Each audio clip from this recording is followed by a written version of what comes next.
Today I am here to answer that famous question in the stock market.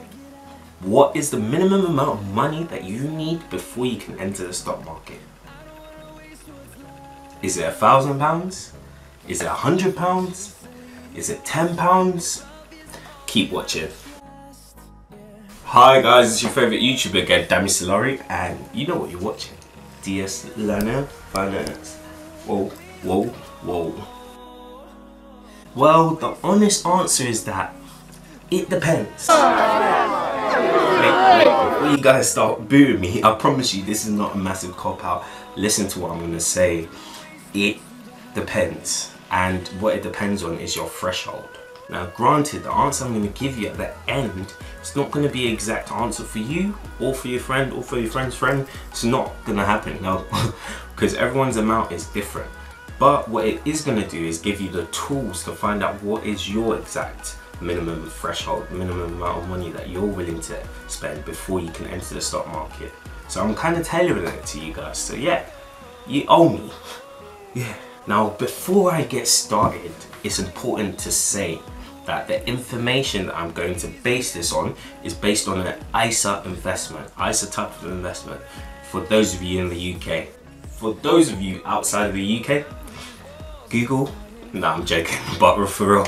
An ISA investment is an investment that is basically tax reducing. So your country might have a different name for it, but it's pretty much the same thing globally. So it basically is a form of investment that allows you to avoid capital gains tax in particular, which can be to 28% in the UK.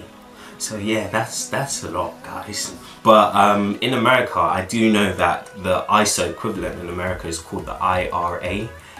Don't ask me any other places because I don't know. But if you give Google a quick search, you'll be able to find out what specific type of ISA investment or ISA equivalent investment you can use in your country, because pretty much every country has their own.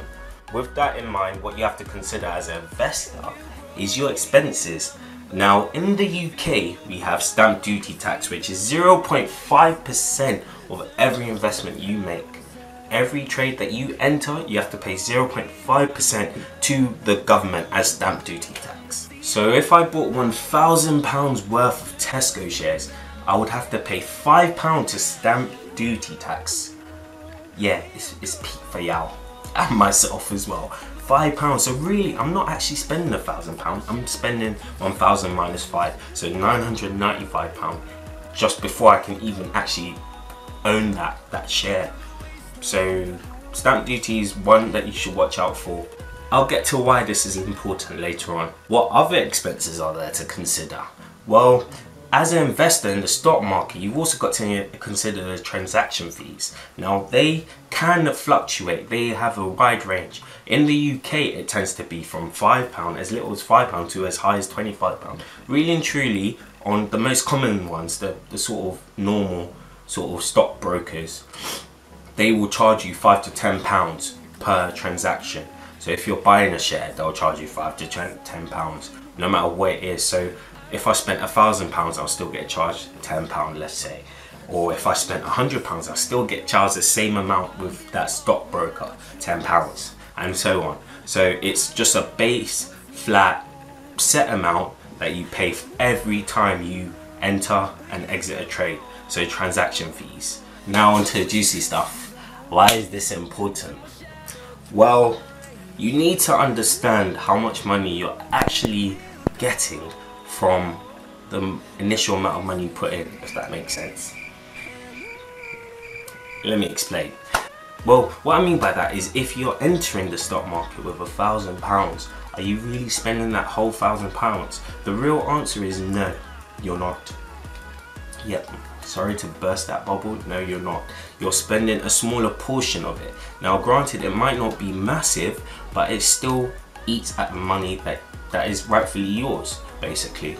So putting that all into action, if I was to spend £50, well, enter the stock market with £50 to play around with, yeah, that would mean that really I've got 50 minus stamp duties 25p minus the £10 for the transaction fee. So really and truly I've got £39.75p to actually play around with when I enter the stock market. So effectively it's like barriers that you have to go through before you finally actually get to the stock market.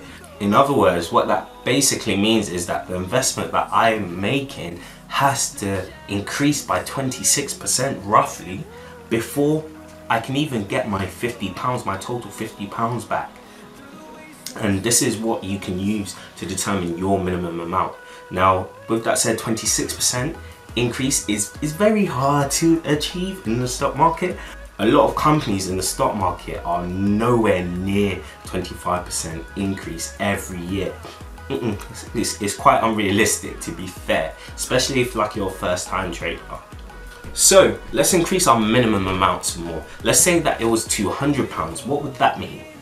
Well, it would mean that when we enter the stock market, yes, we have £200, but before we can start buying shares, what we actually have is 200 minus £1 minus £10. So £189 is what we actually have to buy shares with. And in order for us to make a profit from it, we need at least a 6% increase in that share value, in that share price, before we can break even. You can see that increasing your minimum amount, yes, it's reduced it drastically, because it means your money doesn't have to work hard for you as hard as it did when the minimum amount was less.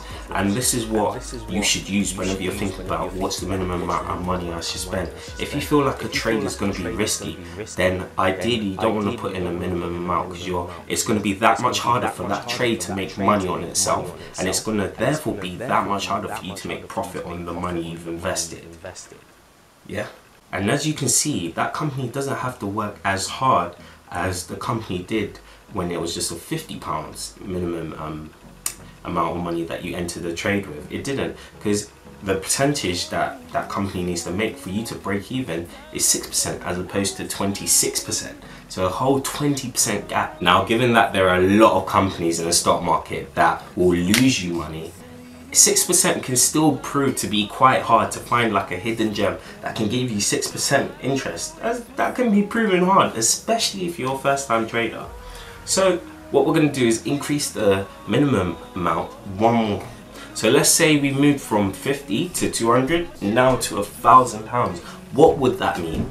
I've got £1,000 minus stamp duties £5 minus the transaction fees £10. So really I've got £985 to invest with. And converting that in terms of how much profit I need the company to do in order to receive my money back, I need them to do 1.5%. Now we're talking, because that means that my company that I invest with, £1,000, it doesn't need to work as hard as the lower minimum amounts, as hard as the £200, as hard as the £50. It doesn't need to work that hard for you to start making a profit. As you can see, the moral behind this whole video is that you lose money automatically as soon as you enter the stock market.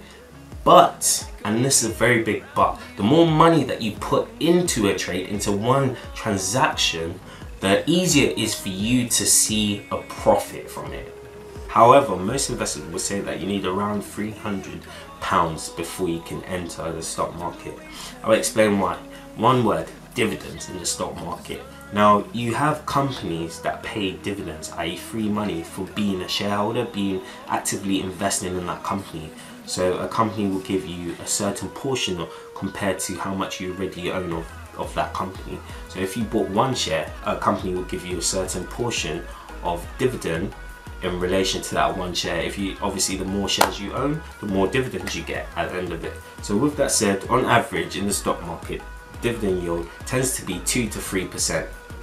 And what that therefore acts is as a cover for you to make money from. So what this therefore means is that if I had £300, I would still have to pay stamp duties £1.50, and I'll still have to pay that £10 transaction fee. So really I'm left with £288.50, which means that this investment needs to increase by 4% before I can break even. But this is where the dividend yield comes into play. So if the dividend yield is 2 to 3%, what you therefore have is that your company just needs to make 1 to 2% before you can break even and then make a profit from it.